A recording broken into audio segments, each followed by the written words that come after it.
Good morning, everybody, and happy Thursday morning to you. Oh my goodness, there really is a lot to cover in here. But before we do, I have some information for you. You know how this works. Pay attention, it's important. Hi guys, it's Sue. I want to talk to you really quickly about the Better Not Younger hair products that I've been using. We all know that as we get older, lots of issues come our way, including issues with our hair. We all have the same issues as we get older. Our hair gets thin, dry, brittle, but the key issue is how to reverse that damage. That's why I was excited when I found these products with Better Not Younger. The young lady, Miss Gonzalez, who founded this, after working for Procter & Gamble and L'Oreal, was still struggling to find products that worked on her hair. That's how she came up with Better Not Younger products. Getting old doesn't mean you have to have bad hair. Using these products, your hair can look and feel better than it ever did. So Better Not Younger is dedicated to helping women tackle issues, maintain their beauty, regardless of their age. You guys know I've used a lot of their products and have recently began including the shampoo and butter mask in my hair care routine. You guys have seen the results. Fuller, thicker hair, less tangles, hair is less brassy. I honestly don't know how I did without these products. Now, it really is super important that you address these issues with your hair early on. So now is the time to act, because right now Better Not Younger is having their Wake Up Cold bundle available for purchase.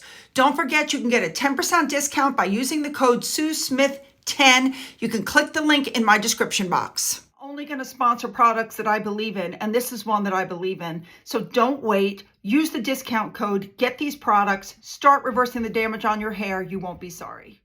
You guys know that I really do use those products. They really do work very well. All right. We have a lot to cover today. My goodness. We also have a Finn update at the end, so hang on and let's go. We're starting off with King Charles today, who made the Line of Duty star actress Vicki McClure an MBE for services to drama and charity. She formed a choir, apparently, to help people with dementia. How wonderful is that? She's 40 years old. She's from Nottingham. And she said, and I'm quoting, she felt proud to be a breaking boundaries with her campaigning and was looking forward to doing more. She founded the Art Dementia Choir in 2019 after her late grandmother, Iris, was diagnosed with Alzheimer's, and apparently the music really seemed to help her. So then she set up this charity, this choir, as a registered charity. And yeah, how wonderful is that? I love that kind of stuff. All right, next up, the widow of police officer Andrew Harper, Lissy Harper, also received an award. She successfully lobbied for Harper's Law. That extends mandatory life sentences for anyone who commits manslaughter of an emergency worker while they're on duty. She was made a member of the Order of the British Empire, and she said that, she's still learning to carve out a new life for herself, a new version of her life 4 years on after her husband's death. Ooh. There were several other people that were invested on that day, and I just want to say a big congratulations to all of them because they've all earned it in some manner or fashion. I just think that's wonderful. Moving on. Next up, but sticking with King Charles, he received the Governor of Victoria, Australia, Professor Margaret Gardner at Buckingham Palace. All right, next up, we're going to move on to Prince William. He went to the Passage Christmas Party. This is a charity that helps fight homelessness, and he has been the patron of that charity since 2019. So he went, he put on an apron, he helped cook the food. Then he went around, he spoke with everybody. Now, we know that his first trip there was in 1997 when Diana took him. So a absolutely fabulous video went up, which of course, unfortunately, I can't show you because it would be a copyright infringement. But there's William dressed in a green sweater. He puts on the apron and he gets, in there preparing the food in the kitchen, right down to the Brussels sprouts. He also helped serve up the turkey and the trimmings to the people who showed up. And then he went and joined some of them while they were eating. He sat down and he spoke with them, took some pictures with them, etc., etc. You know, this is one of the things that just shows the difference between William and Harry. When Diana took William here, it made an impression on him. He never forgot. He went back. He became the patron. He's helping out. You don't see that kind of behavior in Harry. All you see Harry doing is whining. All right, moving on. I just wanted to bring you this blind item. Other than this, we are not talking about that stupid book Endgame this time around. But the blind item said there was no way the translator did anything on her own. It was all Omid Scobie's idea. And with all bridges burned, watch for him to turn his sights on Harry and Meghan. Oh, this is getting good. All right, I just wanted to touch on this before we moved on to our big story for the day, because I was like, really? Articles are coming out saying that Meghan is going to elaborate further on the royal racist and the whole row going on between her and the royal family in an upcoming memoir that she apparently is writing. Because God knows, we didn't hear enough about it in Netflix. We didn't hear enough about it in The Me You Can't See. We didn't hear enough about it in The Spare. We haven't heard enough in The Oprah Show. No. Now they're saying that she wants to put the record straight in an upcoming written memoir that it's being rumored that she's had going in the works for quite some time. We heard there was a multi-book deal. Well, apparently this was the book. Mike, could you imagine again, another book, more elaborate? It's like they never learn. All this whining and crying is only making people angry. Why don't they stop? Like, why doesn't somebody tell them to stop? I mean, the whole thing is just sickening. All right, moving on. Let's move on to our big story for today. Harry and Meghan finally put out their financials, okay? And since last year, they have brought in $11 million less than the year before. And the little bit of money they did bring in this year was only from 2 people, okay? Now remember, in 2021, they received $13 million in donations, but they only gave out $3 million, and they said they were keeping the $10 million back to give out over the next few years. So when you look on this year's Form 990, it shows the $9,018 that was left over from last year. That amount is now down to $8,344,000 because I think they're using that money to cover their shortfalls. So the detailed financial documents show that this year they got 2 donations of $1 million each, which is completely different than what happened from last year. So they have recorded a loss, a net loss of $674,485 due to the shortfall in donations, okay? Now, there's definitely some shady stuff going on. We know that they have like 13 companies and the money gets funneled through all the companies for tax purposes.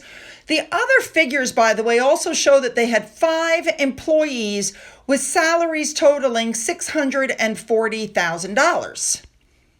Now, these are small, so let me point them out to you. They gave a donation to the NAACP Empowerment Program, $125,000. That's how they got their award. Halo Trust, $100,000. Hope Lab, $100,000. Yeah. Girls Who Code, $65,000. Purpose, $44,000. Equimundo, $25,000. Project Healthy Minds, $25,000. Save the Children Federation, $10,000. United States Fund for UNICEF, $10,000. So for those of you who didn't catch it, she gave $10,000 for flood relief and a $200,000 donation to an Ivy League college for gender justice.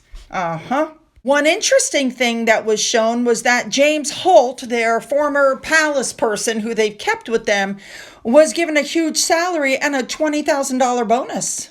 So here's the paper that shows how everybody was paid, and Harry and Meghan didn't take any money, as you can see. James Holt got a salary of $227,400 with an almost $16,000 bonus, but the one female employee only made $92,000. Now, for those of you who may not remember who this man is, he runs Archewell Foundation. He started with a salary of, I think it was like 47,000 pounds. Now he's up to 277,000 pounds, which is a little over $300,000 a year. He also used to work for the royal family. Remember, you guys, it came out in 2019 that the total amount of donations was $59,893. Then in 2020, it came out the total revenue was $59,900. So basically, they weren't bringing in any money. They weren't doing anything. They were living off of Harry's mother's money because they weren't getting any money. But then, remember, in 2021, they were gifted over $13 million by two anonymous philanthropists, and they gave out just a little more than $3 million or 24% of that income. And supposedly the other $9 million is in reserves. Personally, I believe they kept that money in reserves because they knew that this was a payment from Oprah and they wouldn't be bringing in that kind of money again, and they were going to need it. So as I just stated, I believe one of the big donations came from Oprah. I believe the other big donation came from Tyler Perry. That's my honest opinion. They also put up a bunch of other information, and you're looking at it going, really? Are you serious? Because some of it is just almost laughable, and it's word salad. We are an impact-driven nonprofit for core purpose is to uplift and unite communities on the online and offline, one act of compassion at a time. We believe compassion is the defining cultural force of the 21st century, and through its work, our foundation supports a growing community of partner organizations fueling systemic cultural change. Blah, blah, blah. You know what it comes down to? This charity is funding more research than actually helping people. And they even had the nerve to put up a thing on their website about, information and making sure that it's accurate, even though a judge just came out against Harry for providing misinformation. I agree with Megan's Mole. Some of the stuff they do is not impressive. They donated 2,500 menstrual pads when by their own records and what they're saying on their own website is that over 37 million Nigerian women are in period poverty.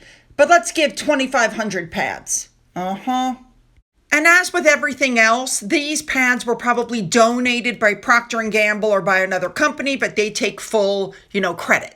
So here's what the paperwork shows. Since 2018, they've lost 16 employees. They've spent over $427,000 on legal fees. They gave $3 million plus in grants to 25 U.S. institutions or colleges and $186,000 to 3 European causes. Now, paperwork shows that, as usual, Harry and Meghan work just 1 hour a week at Archewell. That's right. Remember, yesterday I showed you that the Sugars put up this thing saying they worked all these hours, and I'm going to believe Harry and Meghan's paperwork, not the Sugars. And if all of that wasn't enough, if you guys can believe this, in the report that they put down, Harry and Meghan's charitable foundation said they were going to help educate judges, medical students, teachers, the police on their bias against Black women. I am not kidding. I am shocked beyond words at the arrogance. She's playing the race card all the way into court. My God, seriously?